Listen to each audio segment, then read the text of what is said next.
మనం జనవరి 1 నుంచి ఒక విషయాన్ని ధ్యానం చేస్తున్నాం.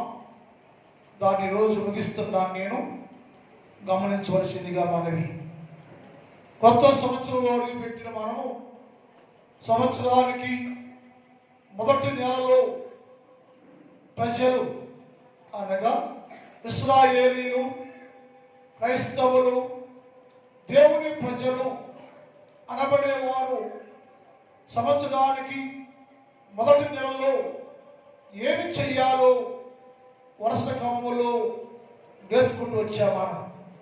దేవుడి వాక్యం ఏమిటంటే, ఇది సంవత్సరానికి మొదటి నెల కనుక మీరు మందిరాన్ని నిలబెట్టండి అని చెప్పారు. మందిరము ఏమైంది అంటే పడిపోయింది, పాడైపోయింది.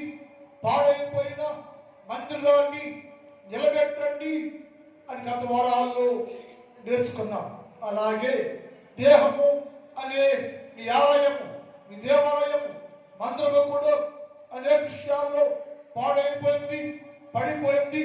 దాన్ని కూడా నిలబెట్టండి, శుద్ధీకరించండి అని చెప్పి నేర్చుకున్నాం. రెండోది, మందిరము ద్వారం తెరవండి అని నేర్చుకున్నాం. మందిరము మూయబడింది. ఎవరు మూసారంటే ఇశ్రాయేలీలే, దేవుని ప్రజలే మందిరాన్ని మూసివేశారు. ఎందుకు మందిరాన్ని మూసివేశారంటే వారందరూ దుర్మార్గులుగా ఉండి దేవుని భయం లేక దేవుని ఆలయాన్ని మూసివేశారు, మందిరాన్ని మూసివేశారు అని నేర్చుకున్నాం. మందిరం అనే దేహము అనే మందిరము కూడా మూత వేయబడింది, మూసివేశారు. అందుకే యేసు ప్రభుల వారు మన జీవితాల్లో లేరని విషయాన్ని గత పాఠాల్లో నేర్చుకున్నాం. మూడవది, మందిరంలో ఉన్న నిషిద్ధమైన వస్తువులను తీసివేయాలి. మందిరం బాగుండాలి. మందిరంలో నిషిద్ధమైనది ఏదైనా ఉంటే ఆ మందిరంలో దానిని ఉండలేకుండా మందిరంలో నుంచి నిషిద్ధమైన వస్తువులు తీసి బయట వేస్తే మందిరము శుద్ధీకరణ ఉంటుంది. ఈ పని సంవత్సరానికి మొదటి నెలలో ప్రతి మనుషుడు తనను తాను పరీక్ష చేసుకొని మందిరంలో ఉన్న నిషిద్ధమైన వస్తువులు తీసి బయట పారవేయండి అని చెప్పాడు. ఈ మాటను లేవీలకు చెప్పాడు.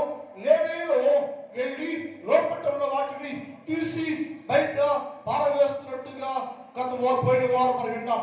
అంటే లేవీలు చూస్తూ ఉంటాడు, దేవాలయం ఎలా ఉంది, విశ్వాసం ఎలా ఉన్నాడు, విశ్వాసం ఎలా ఉంది, విశ్వాస అంతరంగములో లేక నీ మందిరములో దేహము అనబడే దేవుని మందిరములో నీ లోపల హేయమైనది ఏదైనా ఉందని సేవకుడు, యాజకుడు చూచి పరీక్షించి ఇది సరిచేసేవారు ఎవరయ్యా అంటే యాజకులు, లేవీయులని లేఖనాల్లో వ్రాయబడింది. అనగా ప్రతి విశ్వాసిని సరిచేసి శుద్ధి చేసి బాగు చేసి ఈ లోపల అనగా మందిరములోను, హృదయముల మందిరములోను దేహము అనబడే దేవుని ఆలయంలో ఉన్న దేవునికి ఇష్టము లేనివి హేయమైనవి ఏదైనా నీలో ఉంటే, నీతో ఉంటే వాటిని తీసి బయట బాగా వేయాలి. వాటి పేరు నిషిద్ధమైనది, హేయమైనది.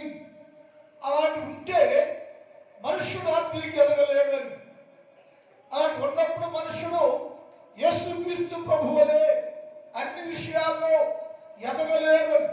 ప్రతి క్రైస్తవుడు మనుషులు ఉంటారు, విశ్వాసులు ఎలా ఉండాలంటే యేసుక్రీస్తు ప్రభుల వారి వలె అన్ని విషయంలో ఎదిగేవారుగా ఉండాలి. ఎదగాలంటే ఈ లోపల ఉన్న నిషిద్ధమైనవి, హేయమైనవి ఏదైనా నీ లోపల ఉంటే నీవు వాటిలో ఎప్పటికీ ఎదిగి క్రీస్తు యేసు స్వరూపాన్ని ధరించుకోలేవు. క్రీస్తు యేసు రూపములోకి మారలేవు. యేసు క్రీస్తు ప్రభులు వారి వలె ఎదగలేవు నీవు.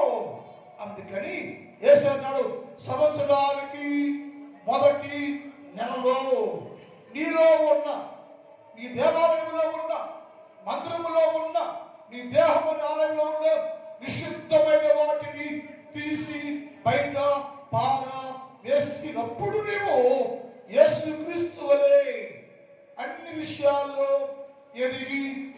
గొప్పవారుగా ఉంటారనే విషయాలు పోయిన వారం మనం నేర్చుకున్నాం. ఈరోజు చివరిగా ఏంటంటే మందిరాన్ని పరిశుద్ధంగా ఉంచండి, పవిత్రంగా ఉంచండి అని చెప్పాడు. నిలబెట్టాము, ద్వారం తెరిచాము, అన్ని పారవేశాము. అన్ని పారవేసినా కానీ ఇక నీ లోపల శుద్ధీకరణ లేదు అని వాక్యం మాట్లాడుతుంది. మందిరం అంటే దేవుని మందిరము, దేహము అనబడే ఆలయము ఎలా ఉండాలంటే పవిత్రంగా ఉండాలి, పరిశుద్ధంగా ఉండాలి, శుద్ధీకరణగా ఉండాలి, పవిత్రంగా ఉండాలి. మందిరం పవిత్రంగా లేకపోతే ఆత్మశుద్ధి ఉండలేదు. అందుకని యేసు అన్నాడు, మీరు నీ మందిరాన్ని పవిత్రపరచండి. అంటే యేసుక్రీస్తు రక్తంలో కడగబడిన విశ్వాసి మనుషులు, దేవుని ప్రజలు ఎప్పటికప్పుడు నీ మందిరాన్ని పవిత్రంగా ఉంచాలి, పరిశుద్ధంగా ఉండాలి. ఎందుకయ్యా మందిరాన్ని పవిత్రంగా ఉంచాలంటే నీ మందిరములో యేసయ్య నివాసము చేయదును అని చెప్పాడు. యేసు ప్రభువు నీ లోపల అనగా దేహము అనే ఆలయములో, హృదయము అనే ఆలయములో, దేవుని మందిరములో యేసు ప్రభువు వారు నివాసం ఉండాలంటే మందిరము ఎప్పటికప్పుడు పవిత్రంగా ఉంచాలి. పవిత్రపరచండి, పరిశుద్ధపరచండి, శుద్ధీకరణ ఉంచండి అని రాయబడింది. అంటే మనుషులందరూ దేవుని మందిరమై ఉన్నారు. ప్రతి విశ్వాసి దేవుని ఆలయమై ఉన్నారు. మీరు దేవుని ఆలయం ఎరగల, దేవుని ఆత్మ మీలో నివసిస్తుందని ఎరగల అని యేసు ప్రభువు వారు. అంటే మరి ఎవరమై అంటే దేవుని మందిరాలము. నీ మందిరము పవిత్రంగా ఉండాలి, నీ మందిరము పరిశుద్ధంగా ఉండాలి. అప్పుడు నీవు ఎప్పుడైతే నిన్ను నీ మందిరాన్ని పరిశుద్ధంగా ఉంచుకుంటావో అప్పుడు దేవుని మహిమను చూచేవారుగా ఉంటారని లేఖనాల్లో రాయబడింది. దేవుని మహిమ చూడలేకపోతున్నారు. క్రైస్తవులమే, విశ్వాసులమే, దేవునితో ఉన్నాం, దేవుని మధ్యలో ఉన్నాం, సంఘంలో ఉంటున్నాం, విశ్వాసంగా ఉంటాం.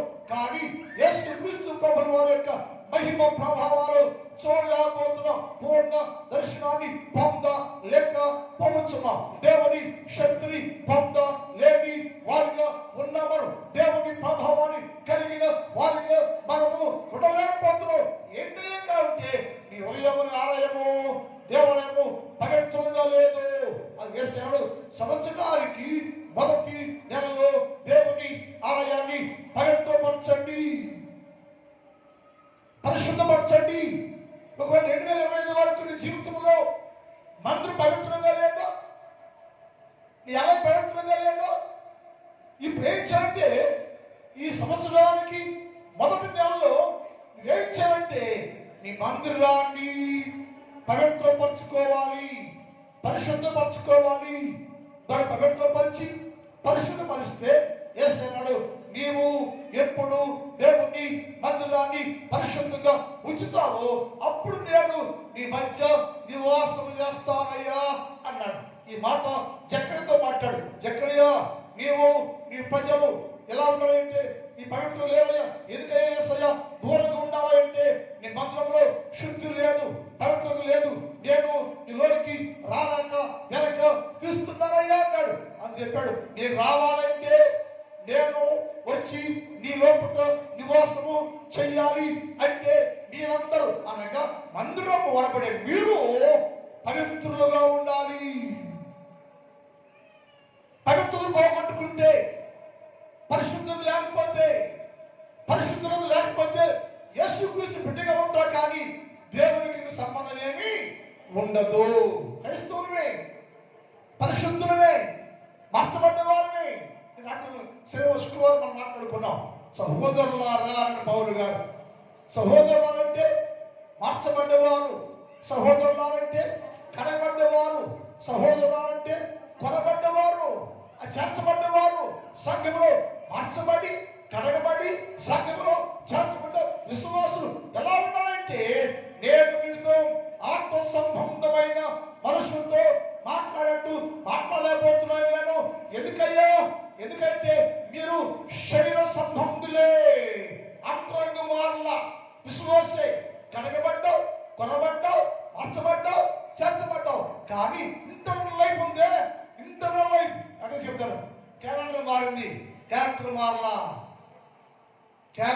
మారింది, విశ్వాస క్యారెక్టర్ మారలా, ఇయర్ మారింది, ఇంటర్నల్ లైఫ్ లోపల జీవితాలు మారలేదండి.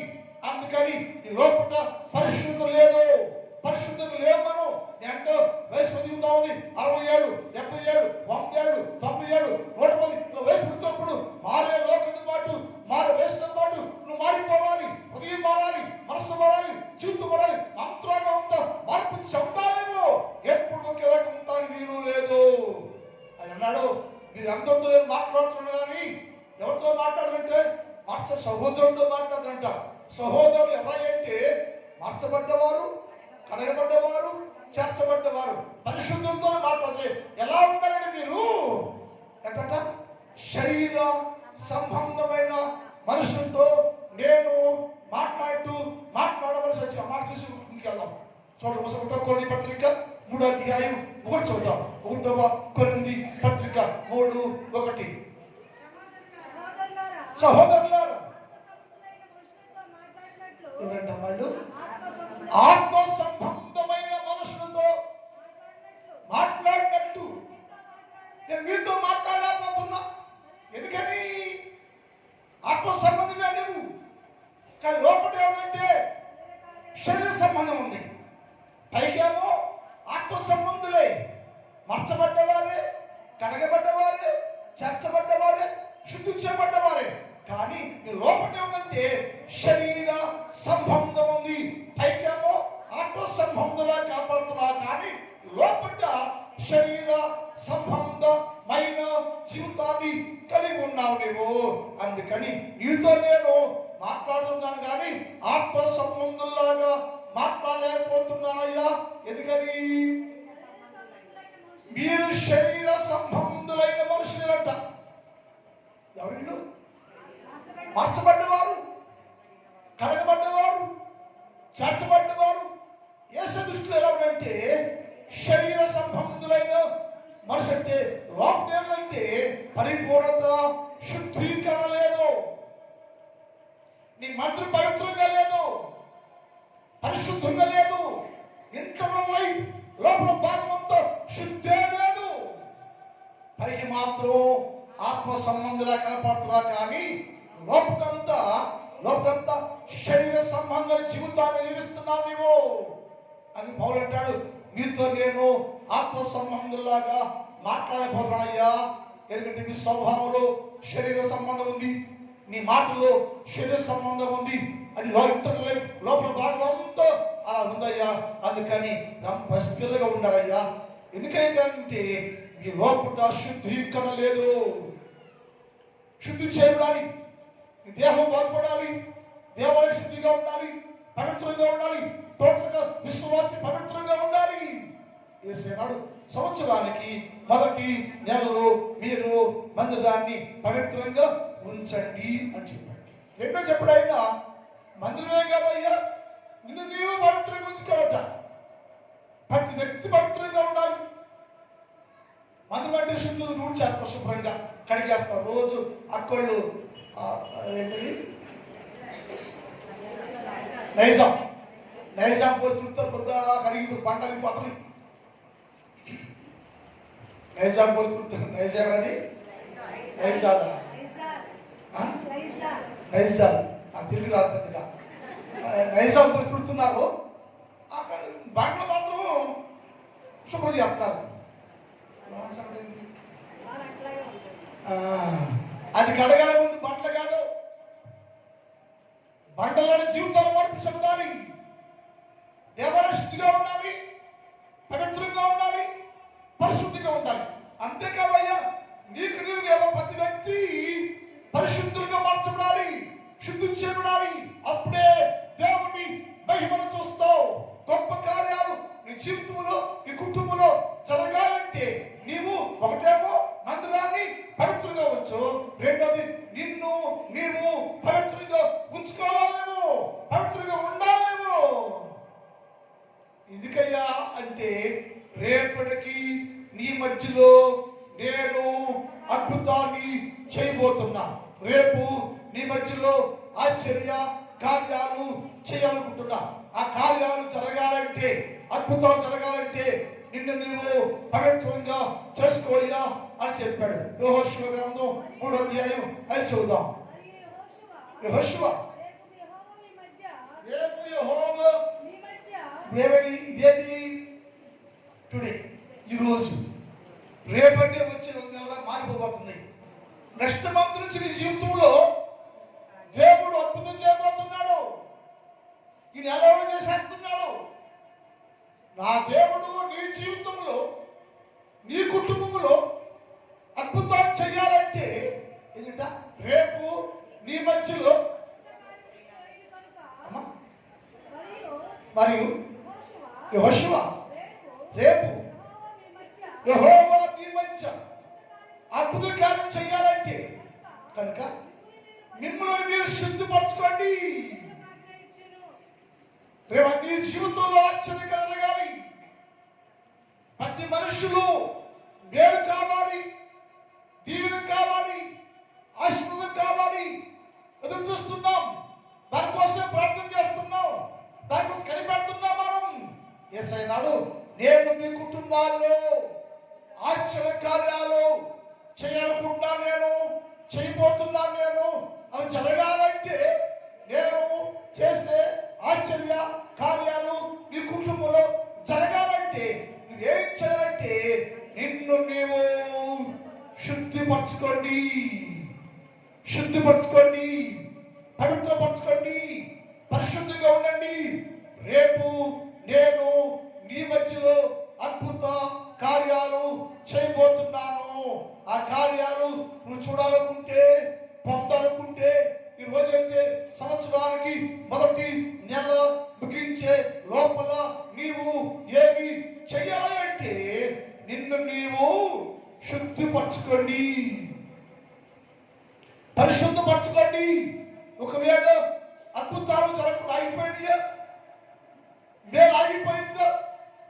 ఇప్పుడు వేసాడు, నేను చేయబోతున్నాను జీవితంలో గొప్ప కార్యం చేయబోతున్నాను, నేను గొప్ప మేలు చేయబోతున్నాను. నేను అవి జరగాలంటే రేపటికి నీవు శుద్ధిపరచుకోండి, అందరూ పవిత్రపరచుకోండి, పవిత్రంగా ఉండండి.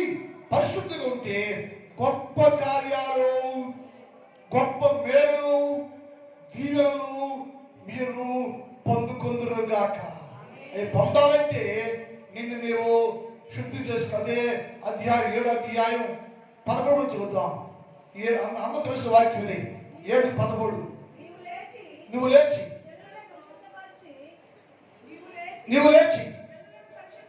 జనులను పరిశుద్ధపరిచి, ఎందుకంటే నీవు లేచి జనులను పవిత్రపరిచి వాటిలా చెప్పుము, రేపటికి మిమ్మల్ని మీరు పరిశుద్ధపరచుకోండి.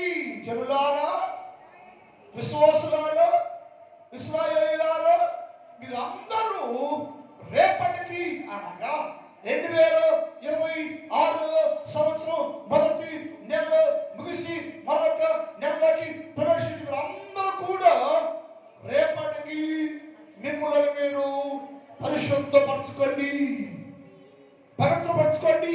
ఒకవేళ పరిశుద్ధత లేదా, పవిత్రత పోగొట్టుకున్నావా, పవిత్ర జీవితాన్ని కోల్పోయావా, పవిత్రంగా లేవా, లేకపోతే ఏం చేయాలంటే నీలో ఉన్న అపవిత్రం తీసివేసుకొని నిన్ను నీవు పవిత్రంగా చేసుకో,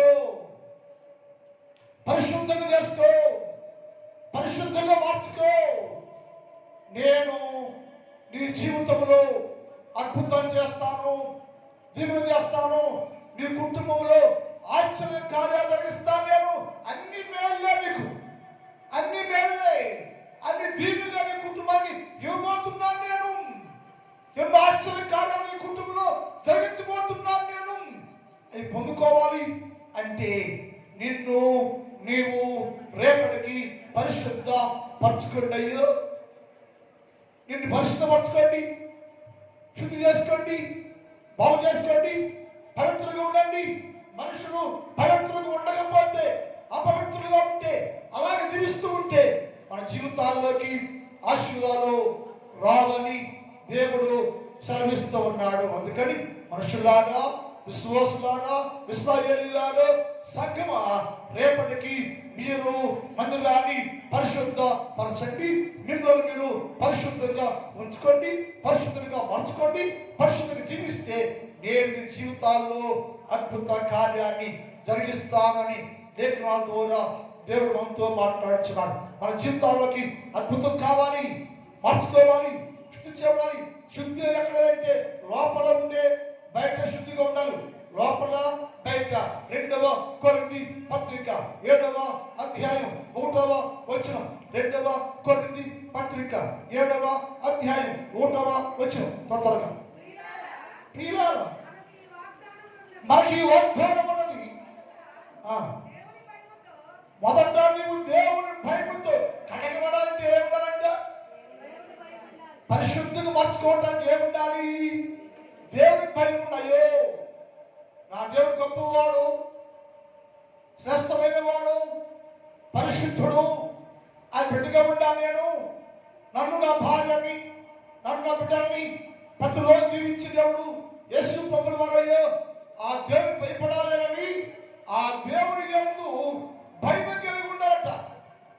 నాడు మనుషులు పరిశుద్ధంగా లేరు, పవిత్రంగా లేరు.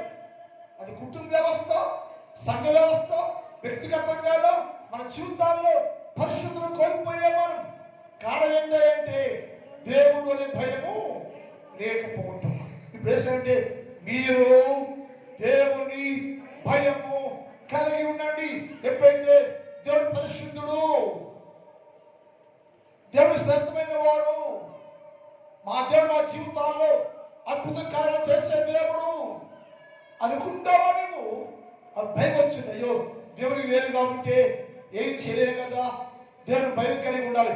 పౌలు అంటున్నాడు, మన అందరము దేవుని భయం కలిగి పరిశుద్ధతను సంపూర్ణం చేయాలంట.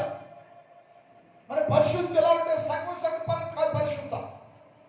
మన జీవితాల్లో సగం పరిశుద్ధంగా ఉండకూడదు. ఏదైనా సంపూర్ణంగా ఉండాలి. సంపూర్ణ పరిశుద్ధ జీవితాన్ని కలిగి ఉండాలి. మనం పరిపూర్ణ పరిశుద్ధులుగా ఉండాలి. ఎందుకయ్యా అంటే యేసు ప్రభువు వారు పరిపూర్ణ మానవుడు, పరిపూర్ణ దేవుడు, పరిపూర్ణ పరిశుద్ధుడు. కనుక ఆయన సేవించి పూజించి ప్రార్థించే ప్రతి వ్యక్తి కూడా పరిపూర్ణ పరిశుద్ధులై ఉండాలి. పరిపూర్ణ పరిశుద్ధులు జీవించాలి.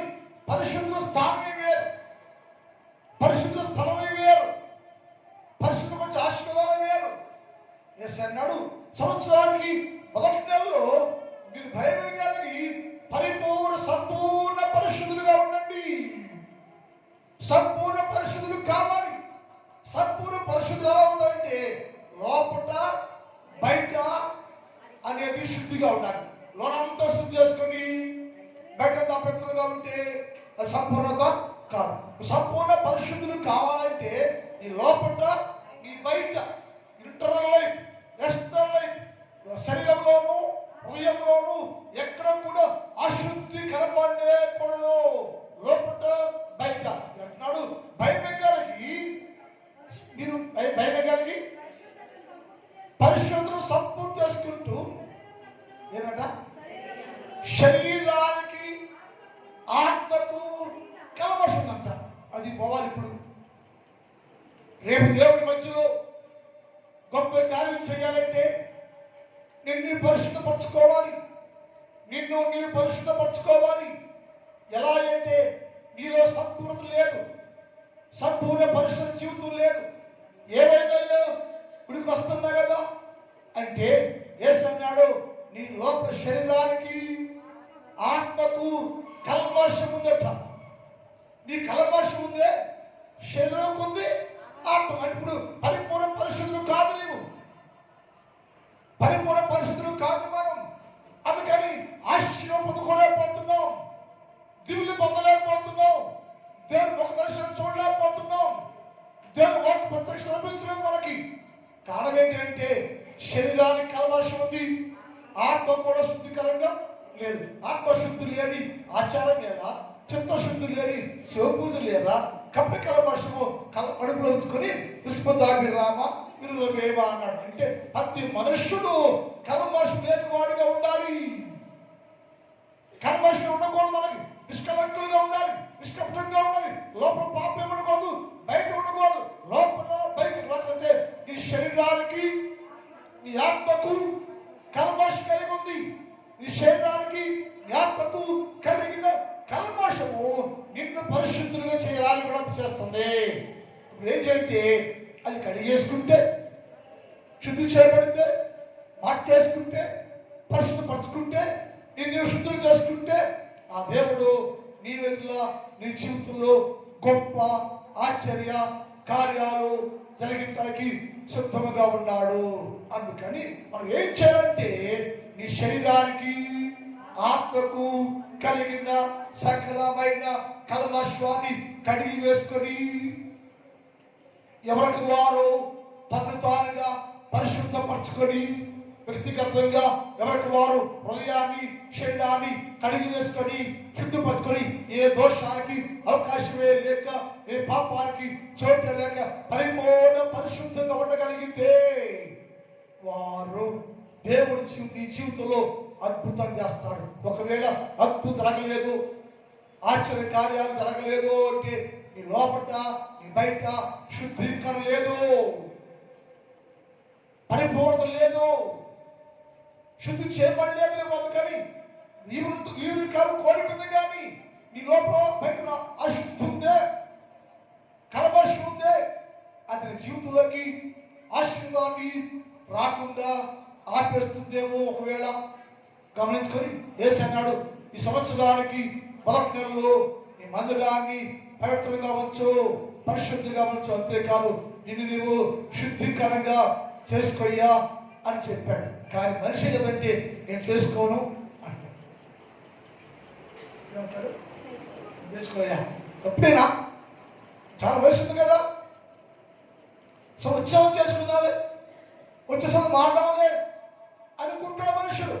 వచ్చి నాకని కల్మషాన్ని వేసేటట్టు ఇప్పుడు సంవత్సరానికి మొదటి నెలలో నీ శరీరానికి ఆత్మకు కలిగిన సకలమైన కల్మషం కడిగేసుకో, పరిశుద్ధపరచుకుని చెప్తే ఆడంటే అవి వచ్చే సంవత్సరం చూద్దామయ్యా, వచ్చేసం మార్చుకుంటామయ్యా, వచ్చేసం కడుక్కుంటామయ్యా అని నిర్లక్ష్య వైఖరితో ఉంటున్నారు మనుషులు. ప్రపంచం అలాగే ఉంది. సృష్టి మొత్తము యేసుక్రీస్తు లోక దినాల్లో పరిపూర్ణత లేదయ్యా. కారణమేంటి అంటే పరిపూర్ణతను కోల్పోయా. కారణమేంటే మనిషి నిర్లక్ష్యం శుద్ధి చేసుకుని ఇష్టపడలేదు. బైబిల్ మాట్లాడే హోషేయ గ్రంథం 8వ అధ్యాయం 5వ వచనం దేవుడు దేవుడు మానవం చూసి, ఏ మనిషి అయితే రేపు చూద్దామయ్యా, వచ్చే నెల చూద్దామయ్యా, వచ్చే రేపు చూద్దామయ్యా, అప్పుడు మాట్లాడయ్యా, టైం ఉందయ్యా, నువ్వు మారలేనయ్యా, హృదయానికి శరీరానికి కలిగిన సకల కల్మషాన్ని నేను అప్పుడే కడిగి వెయ్యా లేదయ్యా.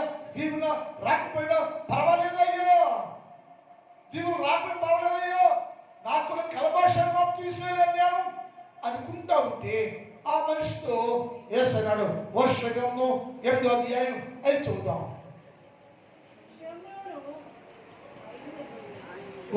చదవండి తప్పురా, తిరగదు ఎంతసేపు. హోషేయ 8:5.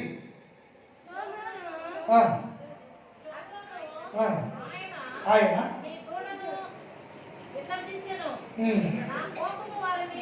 నా కోపం వారి మీదకి రగులుకొనెను,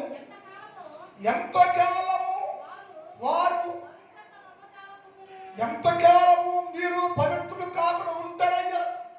ఆయనేమో రేపటికి మిమ్మల్ని మీరు పవిత్రులు చేసుకోండి, నేను దీవిస్తాను అంటున్నాడు. మనిషి అంటాడు నిన్నయ్యా అప్పుడే కాదయ్యా అంటే దేవుడు మాట్లాడే మాట అంటే, ఇదిగో షమ్రోను వారలారో, ఇశ్రాయేలు వారలారో, మీరు ఎందుకు ఎంతకాలము మిమ్మలను మీరు పవిత్రంగా చేసుకోకుండా ఉంటారయ్యా? అలా ఉంటే నాకు కోపం వచ్చిందయ్యా, నా కోపానికి మీరు శత్రులు కావద్దయ్యా, మీరు శాపగ్రస్తులు కావద్దయ్యా. ఎంతకాలం మీరు వాయిదా చేస్తూ ఉంటావు, ఎంతకాలం సమయాన్ని వ్యర్థం చేస్తూ ఉంటావు, ఎన్నేళ్ళు దాటేస్తూ ఉంటావు, ఎంతకాలం మీరు మిమ్మల్ని మీరు శుద్ధి చేసుకోకుండా ఉందిరయ్యా.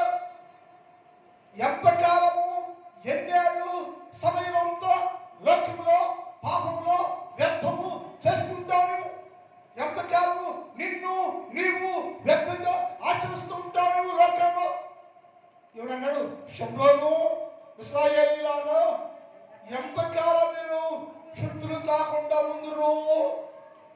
ఎన్నేళ్ళు శుద్ధులు కాకుండా లోకస్తులుగా ఉంటారు?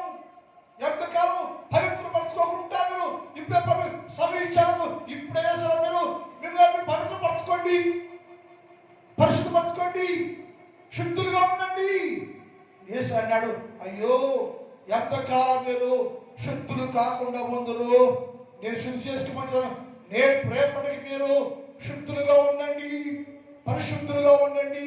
నేను మీ జీవితాల్లో గొప్ప కార్యాలు చేయబోతున్నానని చెప్తే మనిషి నిర్లక్ష్యంగా ఉన్నాడు.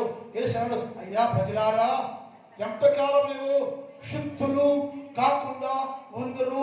ఎంతకాలము మీరు పరిశుద్ధులు కాకుండా ఉందరు? ఎంతకాలము దేవుని కార్యాలు పోగొట్టుకుంటారు? ఎంతకాలం దేవుని సన్నిధి పోగొట్టుకుంటారు? ఎంతకాలం దేవుని ఆశీర్వాదాలు పోగొట్టుకుంటారు? ఇప్పుడైనా కడుగలమండి, మిమ్మల్ని పరిశుద్ధపరచుకోండి, పవిత్రం చేసుకోండి, మీ జీవితాలు దీవించబడతాయని చెప్పాడు. ఇంకో మాట కూడా ఇర్మియా గ్రంథం 13వ అధ్యాయం, ఇర్మియా 13:27. ఇర్మియా 13:27.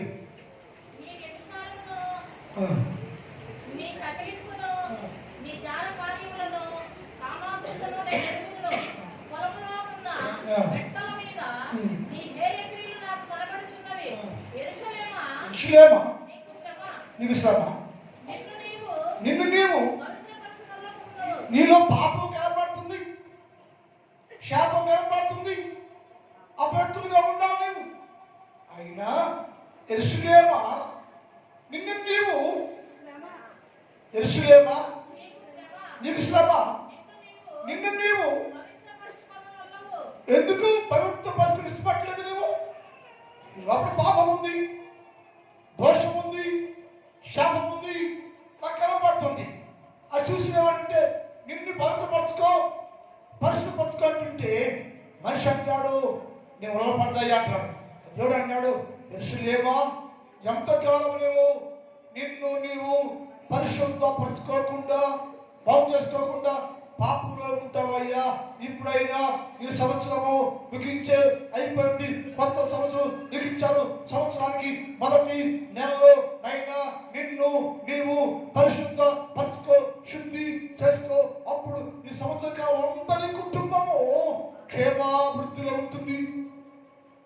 అది కావాలంటే నీకు కలిగిన శరీరానికి, ఆత్మకు కలిగిన సకల కల్మషాన్ని కడిగి వేసుకోండి.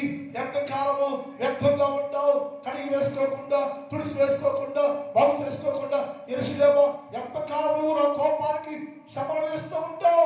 ఇప్పుడైనా సమయం ఇవ్వబడింది, ఇప్పుడైనా మార్చుకోండి, శుద్ధి చేసుకోండి, పవిత్రపరచుకోండి, పవిత్రంగా ఉండండి, పరిశుద్ధంగా ఉండండి.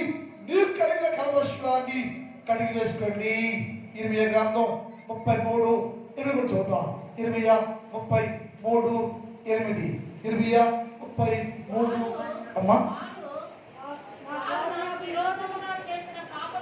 వారు నాకు విరోధంగా చేసిన పాప దోషములను, అమ్మా, వారు నాకు విరోధం చేసిన పాప దోషములను నిలవకుండా వారిని పవిత్రం చేస్తాను నేను. రండి.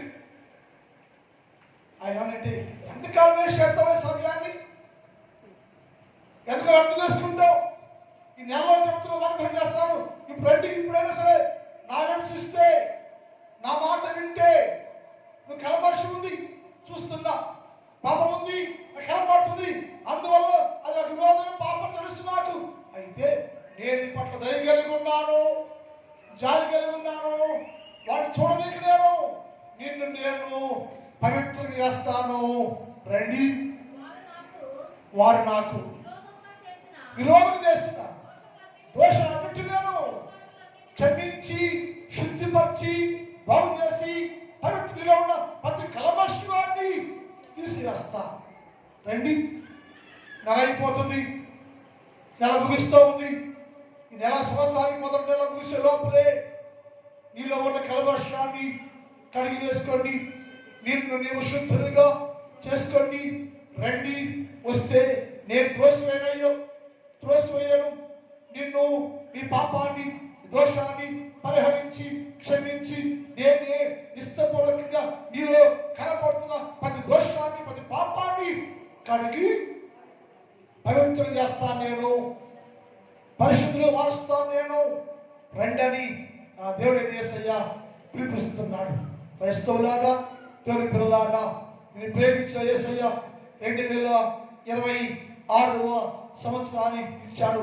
ఈ సంవత్సరంలో 20,000 సందేశాన్ని నీ ముందు పెట్టాడు. మరి ఏం చేయాలనుకుంటున్నావు?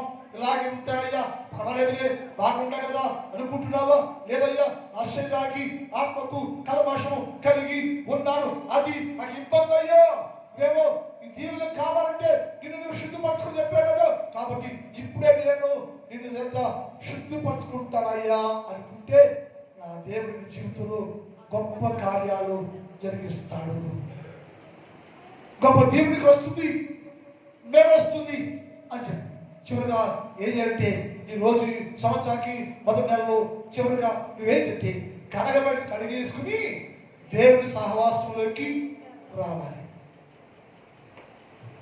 కడగలేసుకుని నువ్వు ఆత్మకు శరీరాలకు కలబోషంతో కడిగి వేసుకుని శుద్ధి చేసుకున్నాక చివరి చెప్పడా కడగబడిన వారు అందరూ దేవుడి సహవాసంలోనికి రావాలి.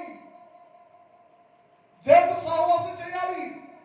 నీ సహవాసం అయితే యేసయ్యతోనే, నీ సహవాసం అయితే దేవునితోనే, నీ సహవాసం అయితే పరిశుద్ధులతోనే, నీ సహవాసం అయితే పరిశుద్ధ దేవుని సమూహంతో ఉండాలి. అప్పుడు నేను నీకు మార్చజాలాన్ని ప్రతి దీవిగా నీకు అనుగ్రహిస్తాను. మార్చజాలాన్ని ప్రతి ఆశీర్వాదాన్ని నీ కుటుంబానికి సమృద్ధిగా ఇస్తాను. నేను కడగవేసుకుని ఏంటంటే దేవుని సహవాసంలోకి రావాలి, దేవుని సహవాసంలో జీవించాలి, పరిశుద్ధుల సహవాసంలో నీవు ఉండాలి, పరిశుద్ధుల సమూహంలో సభ్యులుగా నీవు ఉండాలి. పరిశుద్ధ దీవెన పొందుకోవాలంటే ఏంటంటే యేసు ప్రభు సన్నిధికి వచ్చి ఆ సహవాసులు ఉంటే పరిపూర్ణమైన ఆశీర్వాదం నీకు వచ్చును గాక. ప్రార్థన చేద్దాం. ఈ వాక్యం ముగించాము. వచ్చే వారం మన వాక్యంతో మనం కలుసుకుందాం.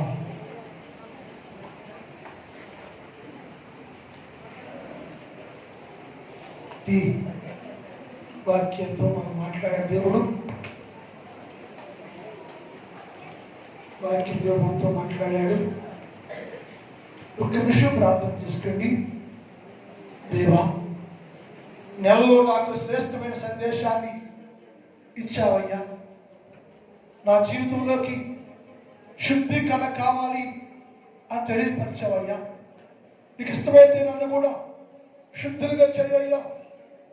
సంవత్సరం మొదటి నెలలో ప్రభు నాకు కలిగి ఉన్న శరీరానికి ఆత్మకు కలిగిన సకలమైన కల్మషాన్ని కడిగి వేయబడి పరిపూర్ణ శుద్ధీకరణ కలిగి నీ యొద్ద నుండి గొప్ప దీవెన గొప్ప మేలు పొందుకోవటానికి సహాయం చేయయ్యా. నూతన నెలలోకయ్యా నీ ఆశీర్వాదం నాకు కావాలి, నీ దీవెన నాకు కావాలి, నీ మేలు నాకు కావాలి, నీ క్షేమం నాకు కావాలి. నీ ప్రతి ఆశీర్వాదాన్ని నేను నా కుటుంబం అయ్యా అనుభవించాలయ్యా.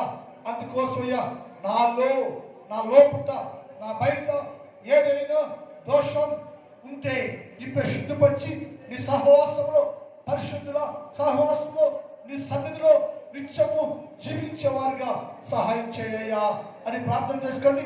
ఒక్క నిమిషం ప్రార్థన చేసుకోండి. అక్క చెల్లి ప్రార్థన చేసుకోండి, ప్రార్థన చేసుకెళ్ళి ప్రార్థన చేసుకోండి.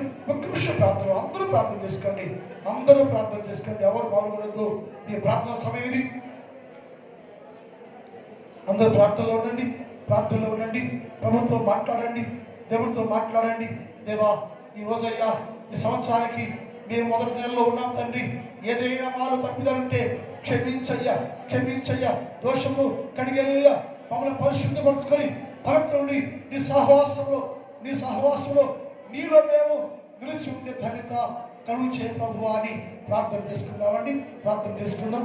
అందరూ ప్రార్థనలో ఉండండి. అందరూ ప్రార్థనలో ఉండండి.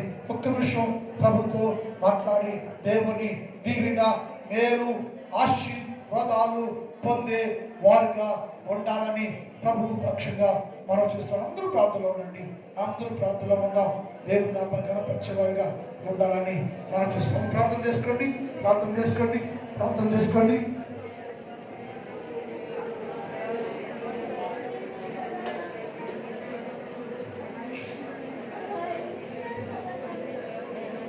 మా కరుణమైన తండ్రి, ఈ పాదములకు స్తోత్రాలు. పరిశుద్ధుడైన దేవ, నెలంతా మాతో మీరు మాట్లాడారు.